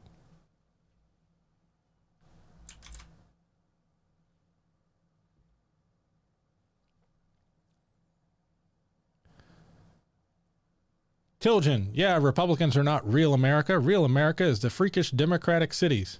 I don't know why you consider cities freakish, considering they produce the majority of our economy, and they pay more in taxes on average than the rest of the country, and the majority of Americans tend to live in urban environments, not in rural environments. The suburbs are somewhat negotiable, but they tend to be independent or slightly lean one way or the other. But I don't know what would make a city freakish, in your opinion. Rack0716, hello, good thing you had a stream on YouTube too. Had to listen to 2 times speed to catch up. I am scared to see, or hear rather, what I would sound like on 2 times speed. But thank you, I greatly appreciate you catching up at 2 times speed. I hope you're up to date, and welcome to the show. Appreciate you being here. No nonsense. Having an election week where people can choose which day to take off would be better. It would give employers more flexibility. I wouldn't disagree with you on that point. I would almost think there would be some kind of tax break incentive you could give to businesses to allow employees to go vote. Like if they came back with proof of, hey, I voted, right? The employer could be reimbursed for their time off or whatever the case was. Something along those lines. But my first impulse would be just to make it a national holiday and call it a day. And also massively expand early voter registration and ease of access. Hell, I would be in favor of going the Australian route where saying everybody has to vote, period. I'm not going to tell you who to vote for. If you want to show up and vote for Mickey Mouse, that's fine, but you need to show up to the polls. It's the minimum requirement in a democracy. It's not that hard, and it's not that much of an imposition, in my opinion. Tilgen, you know the ones who get triggered by the American flag. I'm not triggered by the American flag, and I don't know a ton of people who are. I don't know which circles you're running in. No nonsense. My concern was too many people would take off at the same time. Some industries never have downtime. I used to do automotive finance. We never shut for anything. Now I train it nationally. We never shut for pretty much anything. I would agree with you.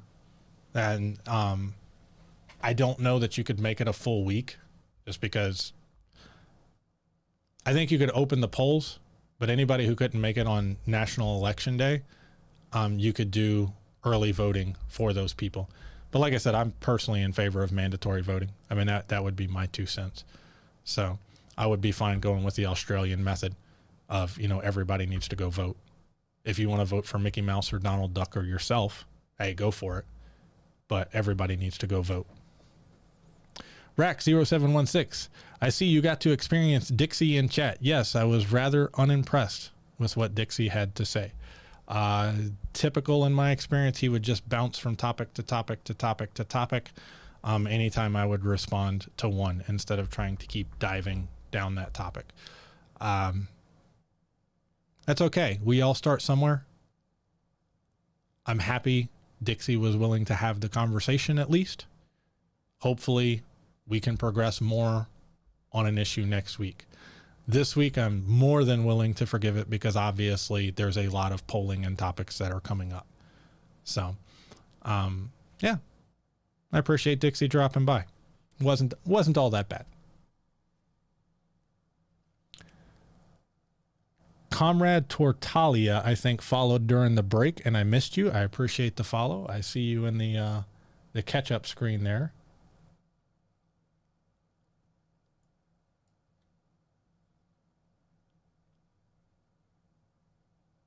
And if I missed anybody else, it just keeps scrolling over your name, so I am not seeing it.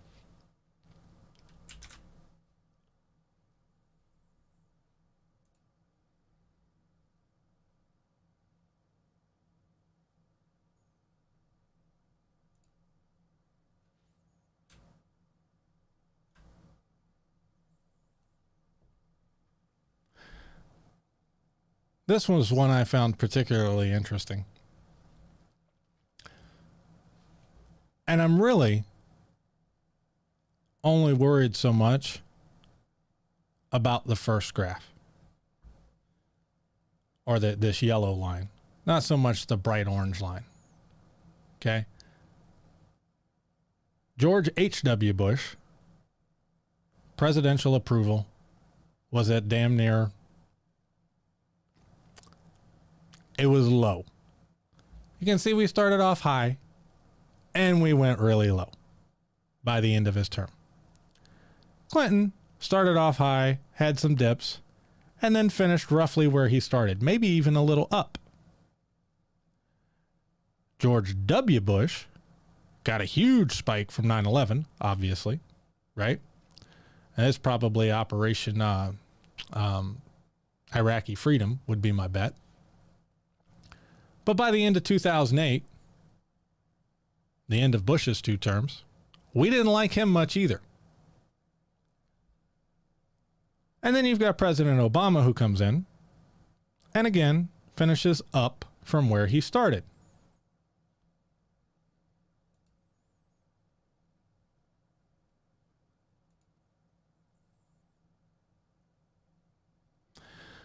Then we've got President Trump's numbers, because they didn't have that on the same graph,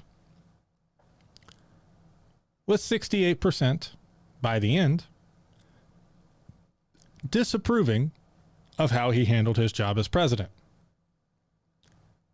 29%, down from 44%, approving of how he handled his job as president.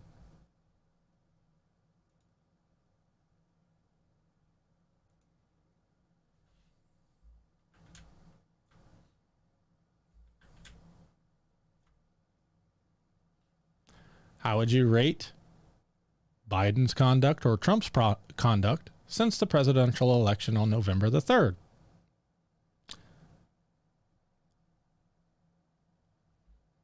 What is that? 68% are either only fair or poor on President Trump. And then by January, 76% really didn't like the way he handled the transition. And you can see the numbers are on the opposite side for President Biden.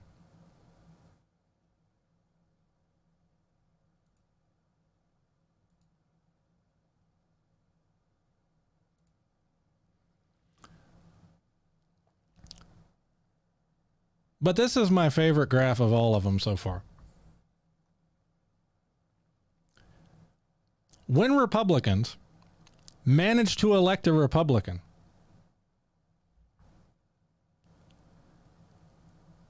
they aren't happy with their guy by the end of it. It craters consistently by the end of their term.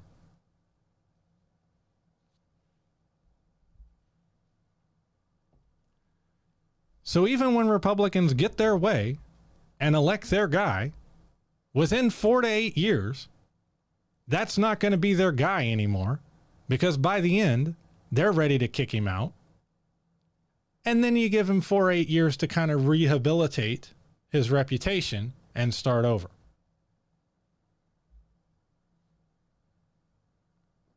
Rack 0716, wasn't taxes a big reason why H.W. Bush's numbers dropped? Yes, specifically he did the whole mark my words, no new taxes, or read my lips, no new taxes bit.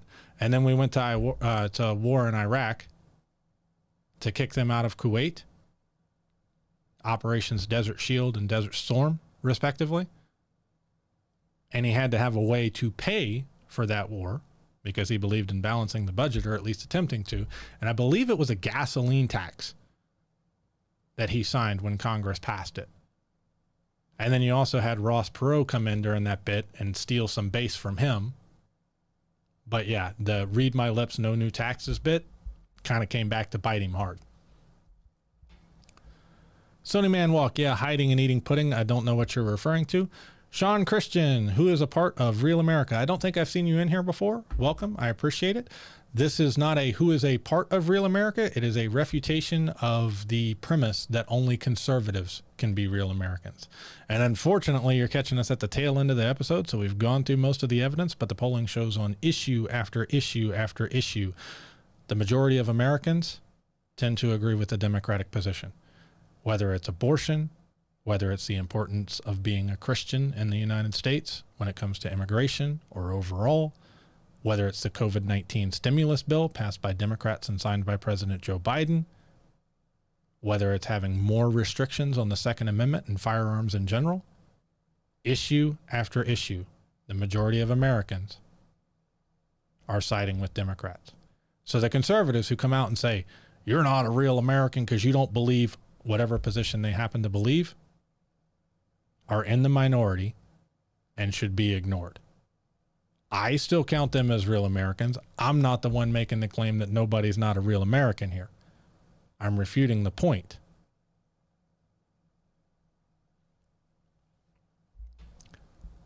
Sony Man Walk, senile bastard. I'm assuming you're referring to Biden, but I have no idea. Sean, Biden has barely left the White House since inauguration. That's a good thing. I mean, that's where the office is that he's supposed to be doing his job in. I would prefer him like at his job as opposed to at resorts playing golf. Call me crazy, but when I go to work, I barely leave the office too. So that's kind of what I elected him to do. Comrade Tortalia. Just okay, son. Fair enough. Sean, I guess hiding in the White House is good conduct and never visiting the border. Glad to hear.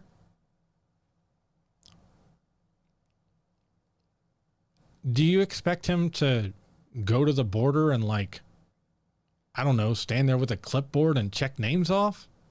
Or inspect documents? You are aware that's not what a president is supposed to do, right?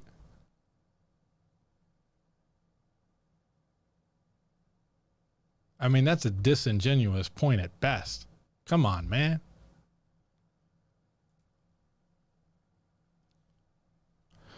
Comrade Tortalia, being a Republican at this point just means you are a QAnon supporter at this point. I disagree.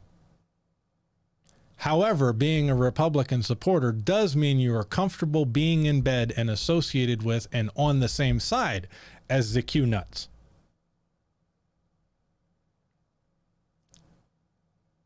So take that disagreement for what you will. But I don't think all Republicans are QAnon nuts. I do think all Republicans are ignoring the fact or are comfortable with the fact or have accepted the fact that they have a substantial number of Q nuts in their party.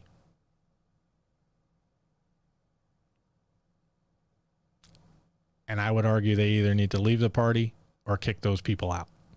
And it's going to cost them some elections, but they are putting party loyalty and power over reality in this case. Rack0716, isn't he at G7 right now? I think you may be correct, but like I said, I was on vacation until recently.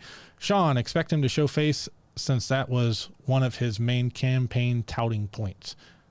You can address the situation at the border without physically going down there.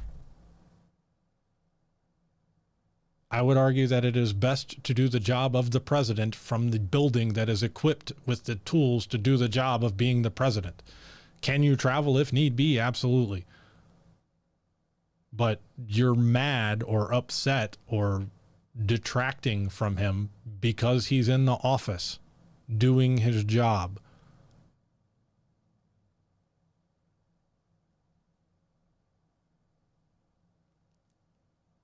If I go to the office to do my job, my boss does not normally get mad at me.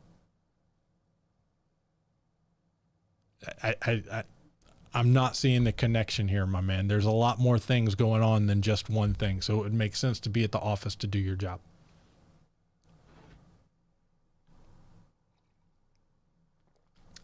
Barbara, yes, he is at G7 repairing all the damage done by Trump with our allies.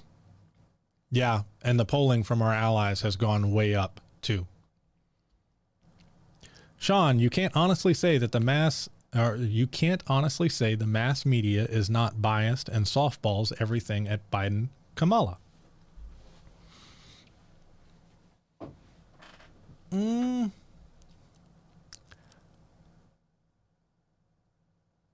I think the standard,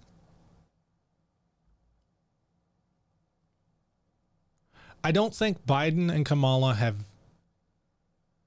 created an antagonistic relationship with the press.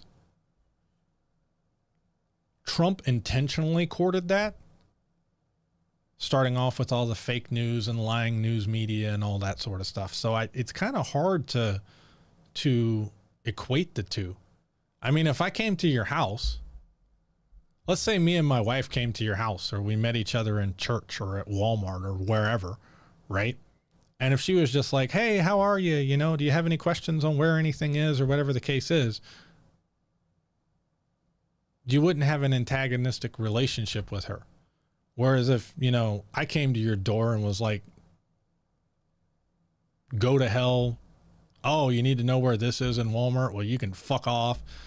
Oh, you're not really a real customer. You're just, you know, time waster, money waster, whatever, right? Of course, our interactions are going to be different, or your interactions with, you know, me and my girlfriend are going to be different, or me and my wife are going to be different. So it's hard for me to equate Trump versus Biden's relationship with the press. It really is. Did the press lob some softballs to Trump? Absolutely. Do they lob some to Biden? Sure. Have they questioned Biden on some stuff? Yeah. Have they questioned Trump on some stuff? Yeah. I don't know what to tell you there. I don't give a shit about the tone. I care more about the reality of the situation. So as long as the truth's coming out, I really don't care. Comrade, wait, Sean, how does standing around staring at a literal wall make you more presidential? That's what I want to know. I mean, maybe you're out there with a clipboard, like checking stuff off. I'm not sure. Rack0716 stays at the White House and then they complain of him never leaving. He goes somewhere else, then he's wasting taxpayer money. If he goes to the border, then it's just a photo op. They're never satisfied. I tend to agree with you. Sean, well, any leaders I know don't lead behind a desk. They roll up their sleeves and tackle issues on the ground, plus can balance both. So being at his office and then going to the G7 summit would be doing both of the things that you're talking about. I don't expect Trump or Biden to be out like, you know, building bricks on a wall or taking bricks off the wall, depending on which side of this thing you're on. I don't recall Trump going to the wall and rolling up his sleeves and literally, like, you know, putting iron fence posts in the ground or whatever that monstrosity is made out of. I don't expect to see Biden go down there and start yanking it out. That I would expect them to make better use of their time. That's just the reality. Comrade, but Trump never did that. Wouldn't you hate your boss if he pretended to be busy?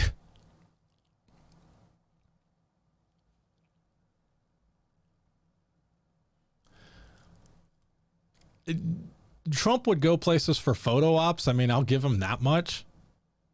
He also spent more time playing golf than any other president.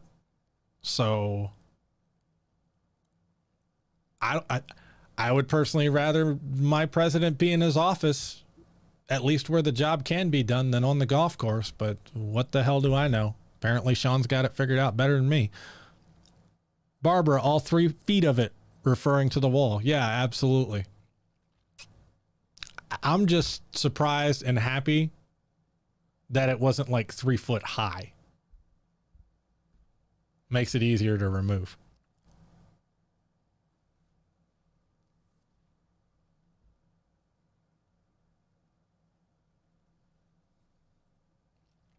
Sean, I would like him to go there and actually talk to people that have to deal with his crisis. Border being flooded by cartels, overcrowding, drugs flowing into the United States. The overcrowding situation is mostly being resolved. We did an entire episode on that where I called out and helped raise some money for charity, not much because I'm a small stream, donated myself to rescue.org to help process and find places for the immigrant children to go once they were done processing at the border. Considering we activated FEMA and other resources to help speed that up, I don't think President Biden being down there himself with a clipboard would have made nearly as much difference as President Biden being in the White House in the Oval Office and having access to, all these different agencies that are built to handle this kind of situation. Again, I don't need him to go down there for a photo op. I care about the reality, not the perception of what gets done. As for the border being flooded by cartels,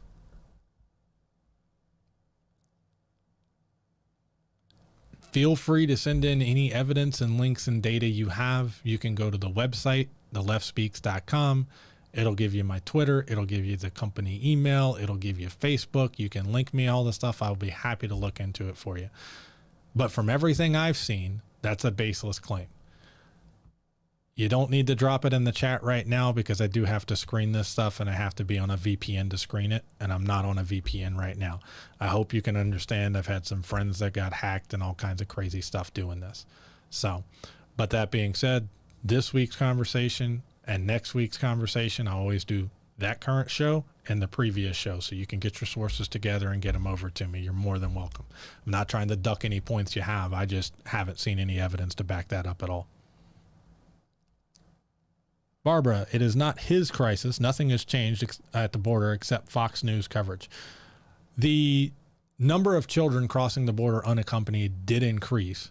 That being said, historically, the number of people trying to migrate across the border increased at that point pretty much every year for like the last 10 years, if I remember correctly. I did that show maybe a month ago. It's been a little while. So yeah, the border situation has stayed mostly the same, but there was a surge and now it's being handled.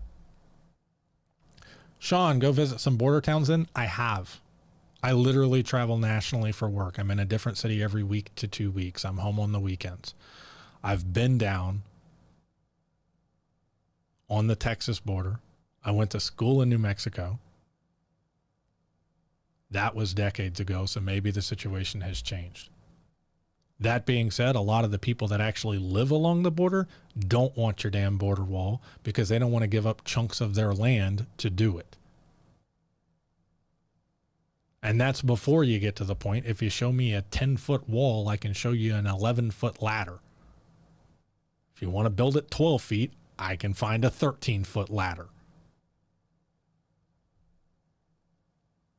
This isn't difficult.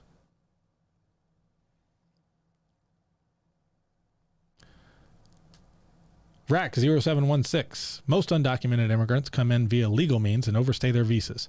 Additionally, there's some evidence that more restrictions at the border cause more undocumented immigrants to stay since it's too risky to go back and forth. RAC, if you have that source, feel free to link it to me. I'd appreciate that for future reference. Not this second, but just, sometime this week. It'd be greatly appreciated. I do know, and Comrade Tortalia said the same thing. Wait, isn't it like 60% of illegal immigrants that fly in and just overstay their visa? I do know it's over 50% of illegal immigrants in this country do come in legally and then overstay their visa. I'm not sure whether it's border traffic or airports. I think it was like over 50% come in via the airports and other ports of entry and not via the southern border. But I'm not sure this second. And I'm not sure that it's 60%, but I know it's the majority. So you're correct in that regard. And that's before we get to the fact that illegal immigration has been declining since like Clinton anyway.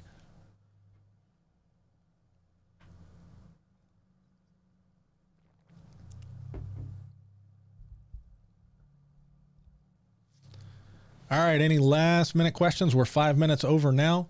For anybody who doesn't know, every Sunday, 2 to 4 p.m. Pacific, live, we'll have a topic every Sunday.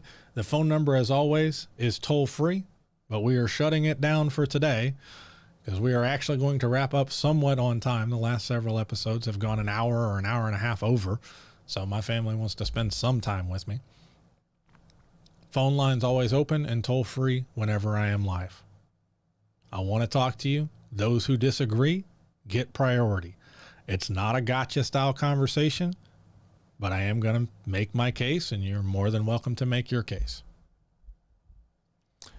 Rack0716, I've met undocumented immigrants when I was in Hawaii. They certainly didn't swim or hop a wall to get there.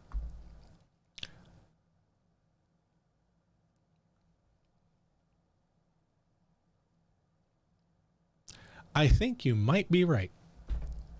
Sean, hey, I commend you for answering my questions versus ducking and relying on mass media to cover for you.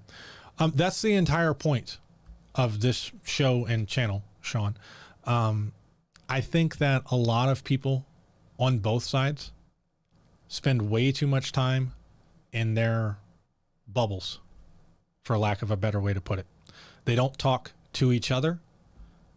They don't understand why a liberal thinks that way, why a socialist thinks that way, why a conservative thinks the way that you do.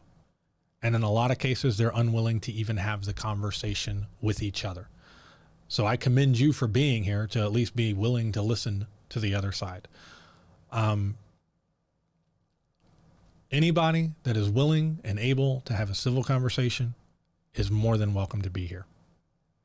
I have a playlist on YouTube of all the viewer calls I've ever had. Anybody that calls in, it's always unscripted. It's always on this show's topic or the previous week's topic.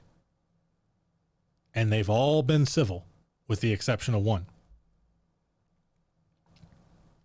And I gave that gentleman as many chances as I could. I think if you listen to it, you'll agree that I was fair.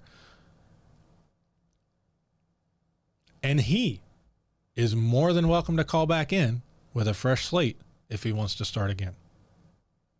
But I think a big part of this, the problem in our country right now, is people have quit talking to each other. And when they do talk to each other, they argue to win instead of to try and find the truth, to try and find the best solution. And if we really want to make this country great again, or make it great, if you don't think it was before, then we need to work with each other and talk to each other in pursuit of facts, evidence, reality-based solutions. If you come on here and spout fake news, I'm going to call you out. If you come on here and spout fake talking points from either side, I'm going to call you out.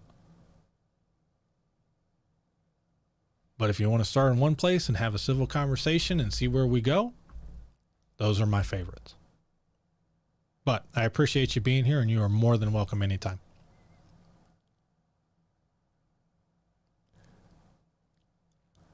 And then last thing I'm going to do before I wrap up, if you haven't liked, followed, or subscribed, depending on what platform you are on, it is greatly appreciated. Again, every Sunday, 2 to 4 p.m. Pacific.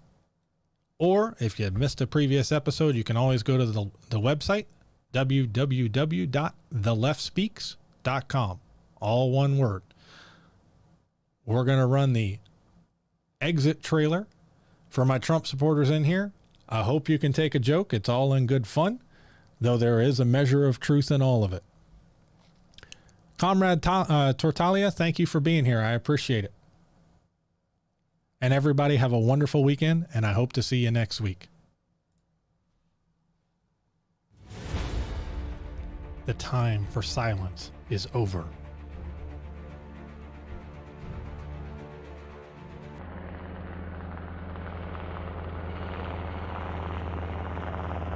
Bye-bye, Donnie, your time is up, so you can take your lies and you can go get fucked. The people spoke and they spoke by mail, so pack your shit, cause it's time to bail. Sorry, buddy, but you lost it, mate, and like everything true, you'll call it fake. But who'd have thought you'd be such a wussy when America grabbed you by the pussy and threw you out after just one term, cause they finally realised that you're a germ. And COVID's not the only thing you spread, like lies, fear, hate, confusion and dread. And you told your own voters not to vote by mail in a global pandemic, and that was your fate. bail. So shut up, Donnie, and practice what you preach. Have some dignity and give your concession speech. Just tell everyone it's a conspiracy. Blame your fall on American democracy. Make up excuses and a million reasons from your shitty press conference at the Four Seasons. Get out there and go tell more lies. Do what you do best and propagandize. No one's expecting you to be apologetic, but let me explain it using your logic. See, you find more COVID when you do more tests, and you find more results when more votes get read. It's crazy, but that's how counting works. I can show you if you want to share your tax returns. You'll be fine, old mate. You survived impeachment. You survived coronavirus by injecting disinfectant. You've had 6 bankruptcies and 2 divorces, 200 days of tax paid golf and golf courses. You survived the guilt of putting kids in cages and 26 sexual misconduct accusations. You've only got like 4,000 active lawsuits, so man up, Donnie, and hang up the boots. Fake news, fake hair, fake tan, fake smiles, fake offshore accounts in the Cayman Isles. You're a fake president with a fake first lady who's gonna take half of your fake ass money. And you finally succeeded in building your wall around the White House, and it's 10 feet tall. For someone who hates lockdown as much as you do, you were quick to lock yourself down in there, dude. Fake friends who used you to climb the ladder, and fake everything else that no longer matters. Fake supporters who piss on homeless people. You're the sworn enemy of the American eagle, cause you tried to fool the world with no regret, and you're in $900 million debt. On the down low, if you know what I mean. Like your old mate, Jeffrey Epstein. Nah, you'll be fine. You've told 20,000 lies and 230,000 people have died. Just like Daddy's money gave you your start. Daddy Bannon will give you a job at Breitbart. Cause no one believes your bullshit ruse. Cause you're doing what you said you'd do when you lose. So see ya, buddy. You gave it a crack, and now even Fox News hasn't got your back. So sorry, old chum, but you're out of tricks, and you can suck 75 million dicks. The people voted someone else was hired. So sorry to say it, cunt, but you're fired.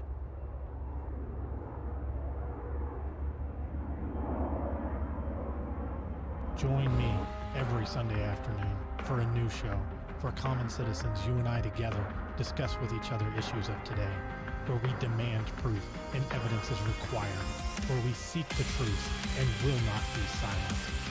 Join me this coming Sunday afternoon and take part in America's oldest and most honored tradition.